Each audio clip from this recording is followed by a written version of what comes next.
Doctor ortho Ayurvedic oil और capsule, अब दर्द भी घुटने टेकेगा। राष्ट्रीय हरित अधिकरण पानीपत में यमुना प्रदूषण मामले में सख्त, एचएसपी सीबी रिपोर्ट में औद्योगिक लापरवाही उजागर, संबंधित इकाई को पेश होने के निर्देश।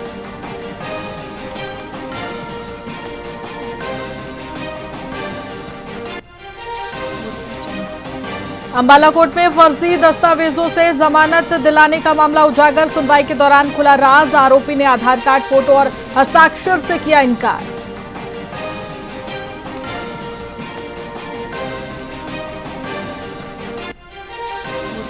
रोहतक पुलिस की बाबा मस्तनाथ यूनिवर्सिटी में रेड, महिला एसएचओ ने 3 बाहरी युवकों को पकड़ा, दोबारा न आने की चेतावनी।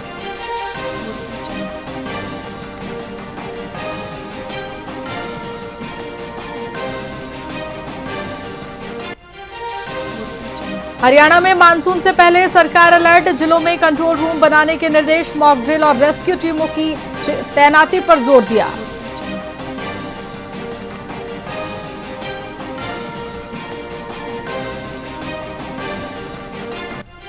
हरियाणा में लगातार तीसरे दिन बारिश जारी, अधिकतम तापमान में 3.7 डिग्री का गिरावट दर्ज, सिरसा में रात के समय ओलावृष्टि हुई।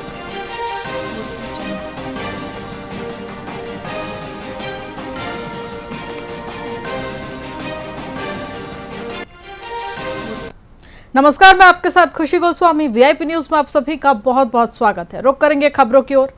पानीपत में 2 युवकों द्वारा बुलेट बाइक के साइलेंसर में पेट्रोल डालकर खतरनाक फायर स्टंट करने का मामला सामने आया है। एक युवक ने जलती लकड़ी साइलेंसर के सामने लाकर आग भड़का दी। वीडियो वायरल होने के बाद पुलिस ने तुरंत कार्रवाई करते हुए दोनों को गिरफ्तार कर लिया है। ये स्टंट डायल 112 की गाड़ी के सामने रिकॉर्ड किया गया है। वहीं एएसपी हर्षित गोयल ने कहा कि ऐसी लापरवाही बिल्कुल भी बर्दाश्त नहीं की जाएगी। कल एक घटना पुलिस के संज्ञान में आई है कि 25-26 अप्रैल की रात को इन्होंने 2 युवकों ने, एक वंश और समीर, इन्होंने आग और अपनी बुलेट बाइक के साथ खिलवाड़ करते हुए एक वीडियो वायरल किया है, जिसमें ये दिख रहे हैं कि समीर एक डंडे के ऊपर कपड़ा बांध के उसको पेट्रोल से लथपथ करके, और वंश अपनी बुलेट बाइक का पटाखा बजा रहा है, और समीर उस बाइक के साइलेंसर के पीछे वो डंडा लगा रहा है, जिससे वो जो आग जलता हुआ डंडा है, उसकी आग बहुत दूर तक फैलती दिख रही है वीडियो में। इसलिए ये संज्ञान में आते ही कल इसके ऊपर एफआईआर दर्ज करके इन दोनों लड़कों को अरेस्ट कर लिया गया है। पानीपत पुलिस ये मैसेज देना चाहती है आप सभी को कि इस टाइप की हुड़दंगबाजी किसी भी सूरत में बर्दाश्त नहीं की जाएगी, और इस टाइप का जो रॉन्गली इन्फ्लुएंस कर रहे हैं यूथ को गलत डायरेक्शन में, इस टाइप से आग से खेल के और गलत एक्ट्स करके, इस टाइप का कोई भी इंसान अगर इस टाइप का गलत एक्ट करता है तो उसे बख्शा नहीं जाएगा। रेवाड़ी नगर परिषद चेयरपर्सन पद की भाजपा प्रत्याशी विनीता पीपल के समर्थन में आयोजित जनसभा में केंद्रीय राज्य मंत्री राव इंद्रजीत सिंह ने विपक्ष पर जमकर निशाना साधा। उन्होंने कहा कि केंद्र और प्रदेश के बाद अब रेवाड़ी में भी भाजपा की छोटी सरकार बनेगी। कांग्रेस पर तंज कसते हुए उन्होंने कहा कि अगर उनका कोई पार्षद जीत भी गया तो सत्ता के बिना उसकी कोई नहीं सुनेगा। उन्होंने पार्टी में किसी भी तरह की अंतर्कलह से इनकार करते हुए सभी कार्यकर्ताओं से एकजुट होकर जीत सुनिश्चित करने की अपील की है। कि आने वाले समय के अंदर सबसे ज्यादा डेवलपमेंट दिल्ली के करीब किसी शहर की होगी तो वो रेवाड़ी की होगी, और इस डेवलपमेंट के अंदर सच्ची ढंग से हो, कायदे से हो, गलत तरीके से ना हो, वो हमने सुनिश्चित करना है म्यूनिसिपैलिटी और कॉरपोरेशन के चुने हुए नुमाइंदों के मार्फत से। हमारी सरकार भारत में है 3 साल के लिए है, हमारी सरकार हरियाणा के अंदर है 3.25 साल के लिए, 3.25 साल के लिए है, 5 साल के लिए ये बनेगी। जो नीति हम आज के दिन निर्धारित करेंगे अपनी सरकार होते हुए, वो आने वाले समय के अंदर रेवाड़ी को आगे ले जाएगी। मैं खुद रेवाड़ी का बाशिंदा होने के नाते मैंने लोगों को ये वायदा किया है कि जो लोग हमारे एमएलए हैं, जो लोग हमारे पार्टी के अध्यक्ष हैं या अधिकारी हैं, वो तो करेंगे ही करेंगे, जो चुनेंगे लोग उनको भी काम अपना करना पड़ेगा। लेकिन मैं भी कोशिश करूँगा अगले 4-5 साल के जब यहाँ पे हैं कि इनकी जब मीटिंग हो तो उसके अंदर मैं भी उपस्थित हूँ, ताकि आपस की अफरा तफरी के अंदर, झगड़ेबाजी के अंदर रेवाड़ी का डेवलपमेंट सफर ना करे। ये मैंने लोगों से कहा है और सभी को मैंने अपील करी है कि इसको अगर ठीक ढंग से बनाना है तो भारतीय जनता पार्टी को सपोर्ट। खबर पलवल से है, जहां प्रदेश सरकार के निर्देशानुसार प्रदूषण विभाग और नगर परिषद की संयुक्त टीम ने सिंगल यूज प्लास्टिक के खिलाफ बड़ा अभियान छेड़ा है। हाल में ही गांधी आश्रम के पास एक गोदाम से जब्त किया गया सैकड़ों किलो प्लास्टिक नष्ट करने के लिए मुरथल स्थित प्लांट भेजा गया। वहीं अधिकारियों ने स्पष्ट किया है कि अब बाजारों में चेकिंग बढ़ाई जाएगी और उल्लंघन करने वालों में न केवल चालान कटेंगे बल्कि माल भी मौके पर जब्त होगा। आमजन से भी अपील की गई है कि वे कैंसर और प्रदूषण के खतरे को देखते हुए इस बैन का समर्थन करें।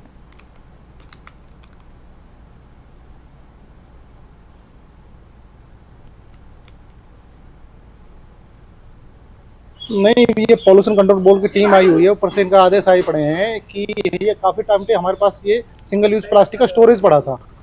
इसको डिस्टोर करने के लिए हमारे यहाँ पलवल डिस्ट्रिक्ट फरीदाबाद जिला पलवल में कहीं पर ऐसा कोई नहीं है, तो इन्होंने ही कोई सोर्स ऑफ निकाल के पता पड़ा है कि सोनीपत मुरथल में कोई इसका साइंटिफिक तरीके से इसका डिस्पोज करने का तरीका है, तो ये वहाँ जा रही है सारा। तो बस यही हमारा ये था, जो गोडाउन पड़ा था ये हैंड ओवर कर दिया है जी। ये माल लगभग 1 टन के आसपास है। इसको साइंटिफिकली डिस्पोज करने के लिए हम इसको मुरथल प्लांट में भेज रहे हैं और सभी दुकानदार भाइयों से हमें यही विनती है, हमारी यही अपील है कि कृपया करके सिंगल यूज प्लास्टिक को प्रयोग ना करें। शहर में भी जो भी आमजन लोग हैं अपने थैले लेके आएँ। सरकार की यही मुहिम है। हम चालान काटने का सरकार का कोई वो नहीं है प्रयोजन कि किसी को हम दुखी करना चाहते हैं। हमारा प्रयोजन यही है कि सिंगल यूज प्लास्टिक से हमारे पलवल शहर को निजात मिले। इसमें आम जन की भागीदारी भी हम पूरा सहयोग चाहते हैं और इसी के कारण आज ये मुहिम चलाई गई है कि अराउंड 1 टन के अराउंड ये माल हम आज डिस्पोज करने जा रहे हैं, ताकि शहर वासियों में भी एक हो जाए, एक मैसेज जाए कि यूएलबी, पोल्यूशन बोर्ड सब मिलकर ही काम कर रहे हैं और आगे भी करते ही रहेंगे। इसी के लिए हम चालान भी कर रहे हैं। नमस्कार जी, जैसे आप सभी लोग जानते हैं कि हरियाणा सरकार ने 1 जुलाई 2022 से SUP सिंगल यूज प्लास्टिक पे बैन लगाया हुआ है। तो इसी के नीतिगत के कार्यक्रम के तहत प्लास्टिक पोल्यूशन के रिगार्डिंग और SUP बैन के रिगार्डिंग MC, ULBs और HSPC पलवल ने बहुत सारे कार्यक्रम चलाए हैं, जिसमें लोगों को जागरूक भी किया गया है, मालों की जब्ती भी की गई है।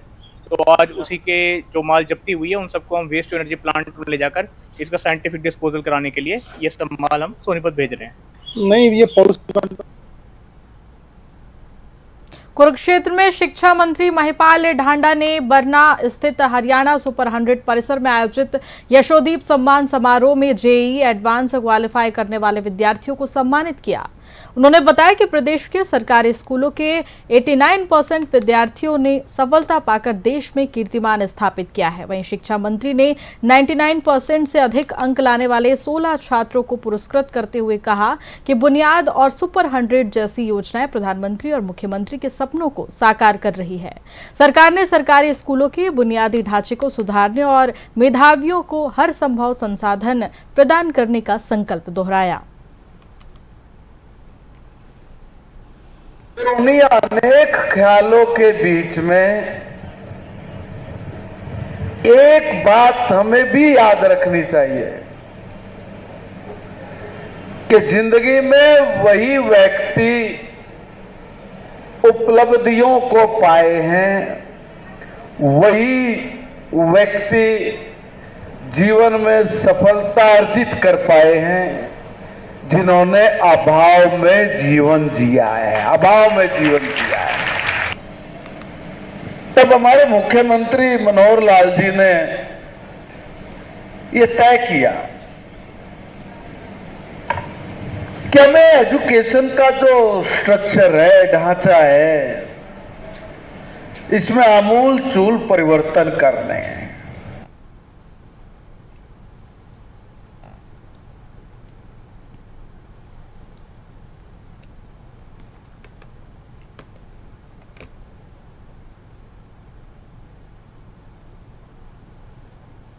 फिलहाल खबरों में इतना ही। बने रहिए हमारे साथ VIP न्यूज पर। नमस्कार।